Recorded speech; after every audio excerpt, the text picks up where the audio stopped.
मोर्चा के बैनर तले ये कार्यक्रम है। जब मुझे कार्यक्रम के बारे में यहां बताया गया और कहा गया कि आपको कार्यक्रम में आना है, तो वास्तविकता ये है कि व्यस्तता तो थी, लेकिन चूंकि कार्यक्रम इस तरीके का था कि हम इन कार्यक्रमों में अगर इकट्ठा नहीं होंगे, नहीं आएंगे, तो बहुत दिक्कत का विषय रहता। आप भी जानते हैं कि हम किस दौर से गुजरते हुए आ रहे हैं और किस दौर से गुजर रहे हैं। कितना बदलाव पिछले 10 सालों में हुआ। 10 सालों पहले क्या होता था वो आप सब जानते हैं। आज ये आपकी स्थिति परिस्थिति एक अलग है कि जब आपने एक रास्ते के लिए खुलवाने को, वो समय होगा कि जब रास्ता नहीं खुलवा पाए होंगे और खुलवा नहीं पाए होंगे। मुझे लगता है कि वो समय होता था कि जब खोलने की आप चेष्टा भी नहीं कर सकते थे, क्योंकि आप जानते थे कि अगर हम इस रास्ते को खोलने की बात करेंगे तो हमारे ऊपर मुकदमे लाद दिए जाएंगे। अगर हम कोई न्याय की बात करेंगे तो हमारे ऊपर मुकदमे लाद दिए जाएंगे। मैं धन्यवाद देता हूं उत्तर प्रदेश के यशस्वी मुख्यमंत्री जी को कि आपने इन लोगों के अंदर इतनी सामर्थ्य और शक्ति दी है कि आज अपना रास्ता जबरदस्ती भी खोल सकते हैं। मैं धन्यवाद देता हूं सभी लोगों को कि जो काम करते रहते हैं। असलियत में है क्या दोस्तों, पिछले 60 सालों में 70 सालों में जिस तरीके से देश की स्थिति रही, देश जिस तरफ चलता रहा, जिस तरफ बताते रहे, लोग मानते रहे।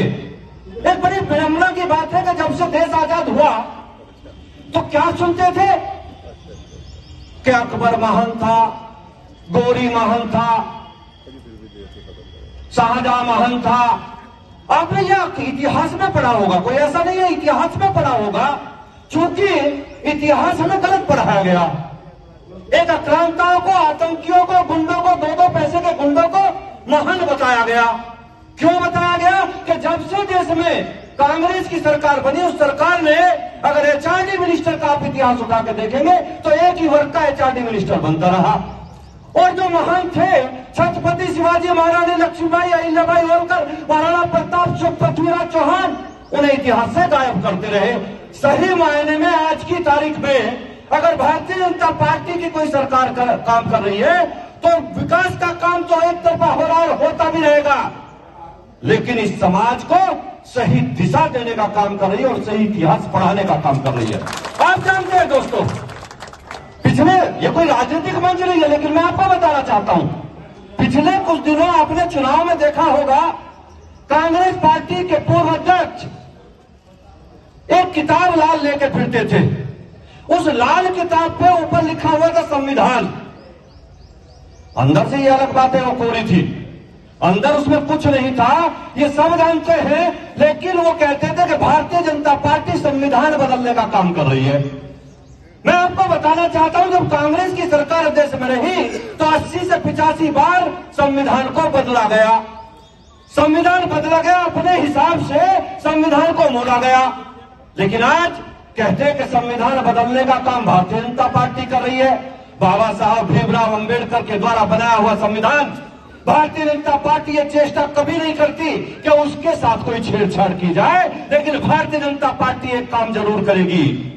भारतीय जनता पार्टी संविधान नहीं, लेकिन इतिहास जरूर बदलेगी और इतिहास में क्या होना चाहिए वो बता कर रहेगी। इतिहास में बताना चाहिए कि मुगल देश में आए तो मुगलों ने क्या किया, बताना चाहिए कि मुगलों ने किस तरीके से भारतवर्ष को लूटा, बताना चाहिए लूट के पूरा विदेशी ले गए और यहाँ फर्जी कबर बना के उसे भी लूटने के लिए छोड़ गए। अब ये देश में दोस्तों चलने वाला नहीं है, किसी कीमत पर नहीं चलने वाला है। हम लोग बात कहते हैं, अपनी बात कहते तो लगता है कहते हैं वो हिंदुत्व की बात करते हैं। भाई देश में कोई जुर्म है क्या हिंदुत्व की बात करना? अरे ये सनातनियों का देश है, पूरा भारत सनातनियों का है साहब। अगर सनातनी यहाँ बात नहीं करेगा तो पाकिस्तान में कौन करने देगा? अरे हमने देखा है पाकिस्तान में 21% से 1% पे आ गए। बांग्लादेश में क्या हालत हुई आपने अभी देखा होगा। हम दूसरा बांग्लादेश उत्तर प्रदेश या हिंदुस्तान में नहीं बनने देंगे किसी भी कीमत पे। दोस्तों मैं आप लोगों से कहना चाहता हूँ, इकट्ठे रहिए। ये अभी तो मैं बता रहा हूँ आपको, आपकी चर्चाओं का विषय रहेगा, चर्चाओं का विषय रहेगा तलवार का बांटना। ये खबर है आज की इन मीडिया वालों के लिए कि तलवार बांटी गई। भाई तलवार बांटना कौन सा जुर्म है? मैं तो ये कह रहा हूं, आपको बधाई देता हूं संयुक्त मोर्चा के लोगों को कि इसी बहाने से घर घर तलवार पहुंचा दो। 8 दिन में एक कार्यक्रम इसी तरीके का करते रहो, घर घर पहुंचा दो। बधाई के साथ अच्छा काम कर रहे। तलवार तो हमारी पहचान नहीं है, तलवार का ना कोई लाइसेंस चाहिए ना कुछ चाहिए, हर घर पे तलवार पहुंचाओ, बांटो तलवार, इसमें क्या दिक्कत है भाई? तलवार से कोई हम अत्याचार थोड़े करें, लेकिन अत्याचारियों का सर्वनाश हो ये तो हम लोगों की जिम्मेदारी बनती है, इसमें कौन सी बुराई है? अत्याचारियों का सर्वनाश हो ये हम सबकी जिम्मेदारी बनती है। और मैं आप लोगों से कहता हूं, न डरने की जरूरत है न दबने की जरूरत है। हमने तो वो दौर को देखा है, हमने और विक्रम भाई ने देखा। अरे हमने तो आतंकियों जैसा व्यवहार हम लोगों के साथ किया गया।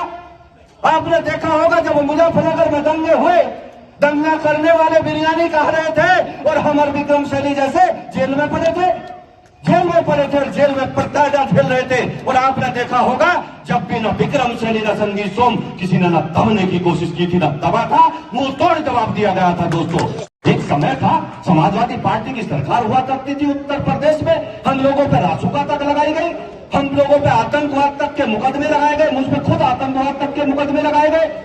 आप लोगों ने कितनी प्रताड़ना झेली है। दोस्तों मैं आप लोगों से कहना चाहता हूं, अभी ये देश की स्थिति देखिए, अखिलेश यादव पूर्व मुख्यमंत्री, और अगर मैं सही से बताऊं कि मुगल शासन के आखिरी बादशाह अखिलेश यादव अब जिंदगी में उत्तर प्रदेश के सीएम नहीं बनने जा रहे भाई, जिंदगी में नहीं नंबर आ सकता उनका।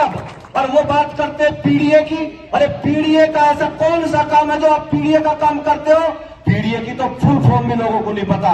जो आपकी मानसिकता है आपने उस मानसिकता से बनाया है। पीडीए की फुल फॉर्म तुम झूठी कुछ भी बताते रहो, मेरी नजरों में पीडीए की फुल फॉर्म है पाकिस्तान डेवलपमेंट अथॉरिटी, दूसरा कोई नाम नहीं है उसका। उसका नाम केवल पाकिस्तान डेवलपमेंट अथॉरिटी है। और वो हमारे देश के वीर जवान, हमारे देश के यशस्वी प्रधानमंत्री जब निर्णय लेते हैं कि हमारे यहाँ पहलगांव में अगर हमारे वीरों को, हमारे युवाओं को गोली से भूना गया तो हम जवाब देंगे। अब वो सरकारें गई ना साहब, जब कहते थे पीस टॉक करेंगे, पीस टॉक का समय गया, अब पीस टॉक का समय नहीं गया, अब तो पीस तरीके से ठोकेंगे, घर में जाके ठोकेंगे, समय वो है। अब समय वो है दोस्तों, हम पीस करते करते घर में ठोक देते, हम बताते रहे।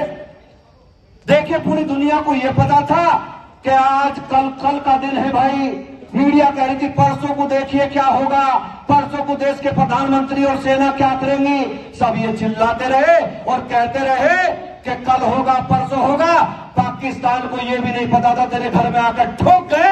और वहां का प्रधानमंत्री कह रहा है कि हम तो तैयारी कर रहे थे कि नमाज के बाद कुछ जवाब देंगे, लेकिन जब तक हम जवाब देते ब्रह्मोस हमारे घर में आके गिर गई। अरे प्रधानमंत्री पाकिस्तान के सुन लो कान खोल के, अभी तो आतंकियों के ठिकानों पे गिरी है, उन्हें नेस्ता नाबूद किया है।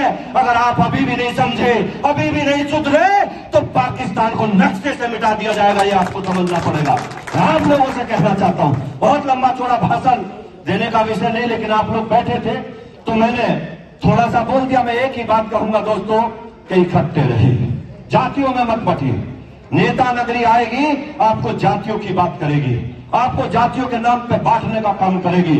मेरी एक ही अपील आप लोगों से है, जातियों में मत बटिए, संगठित रहिए, मजबूत रहिए। गारंटी से कह रहा हूं, एक बात और भी बताता हूं। बहुत लोग कह रहे हैं कि अब के उसकी सरकार आ जाएगी, उसकी सरकार आएगी।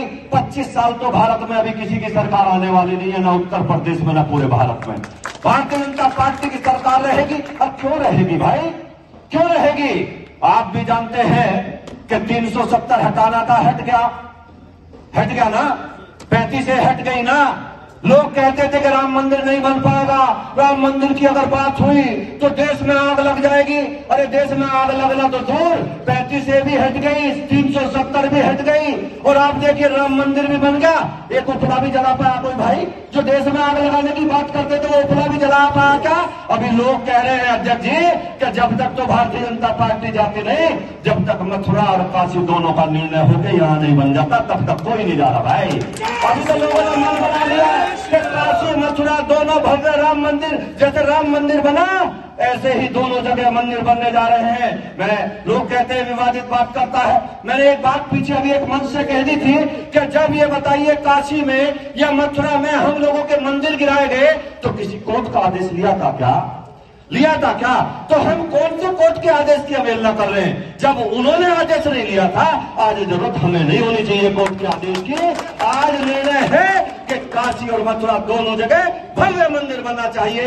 मैं बहुत देर बोल सकता था, बहुत देर बोलना भी चाहता था, लेकिन समय की बाध्यता है। मैं आप लोगों से एक ही निवेदन करूंगा। मैं संयुक्त मोर्चा के सभी पदाधिकारियों से कहूंगा कि आप लोग अलग अलग मत बटिए, इकट्ठे रहिए, मजबूत रहिए। और विक्रम भाई से कहूंगा इसे तलवार को खाली करके निकाले रखिए, इसी तरीके से काम ठीक चलता रहेगा। बहुत बहुत धन्यवाद। जय हिंद, जय भारत, भारत माता की, भारत माता की, वंदे वंदे वंदे। जय हिंद, जय भारत।